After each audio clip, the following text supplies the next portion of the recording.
গাইছ স্বাগতম জনাইছোঁ মোৰ অন্য এটা মিনি ব্লগত। বাকী মই আছোঁ পূজাত, ইফালে মাধৱ মন্দিৰ, ইফালে পূজা হৈছে চাব পাৰে, ইফালে মোৰ লগত আছে ভায়াতে আছে পূজা চাব যাম আৰু আকলৈকে। বাকী গাইছ এবাৰ কি হৈছে, পূজা মানে গাইছ ভালকৈ হোৱা নাই। কাৰণটো হ'ল আপোনালোকেতো গম পাই জুবিন দা আমাৰ ওচৰত নাই আৰু সেইকাৰণে পূজাত বেছি মানুহ নাই। আমিও দেখাইছোঁ পূজাখন, তাৰে আগত আমি অলপমান চাওঁ, বাকী আপোনালোকক দেখাওঁ, চাই থাকক আৰু।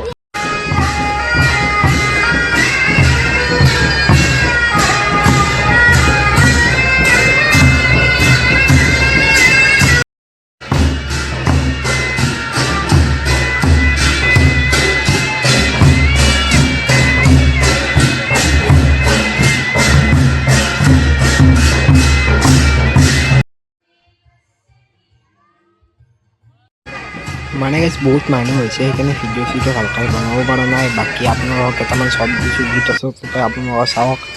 এই আৰু গাইছ বহুত মানুহ হৈছে এনে পূজাত, আৰু ইমান ভিডিঅ' বনাব মন হৈছে, চাওক আৰু। মানে গাইছ বেছি আৰু ভিডিঅ' নবনোৱাৰ কাৰণটো হ'ল হাল্লা হৈছে, আৰু এতিয়া বেছি মানুহ হৈছে, সেইকাৰণে আৰু ভিডিঅ' আৰু ইমান নবনাওঁ আৰু মিনি ব্লগ ইমান দীঘলীয়াও কৰিব নোৱাৰা। ইয়াতে সমাপ্ত কৰি যদি ভিডিঅ'টো ভাল লাগে like comment share and subscribe কৰি দিব। Next bye bye.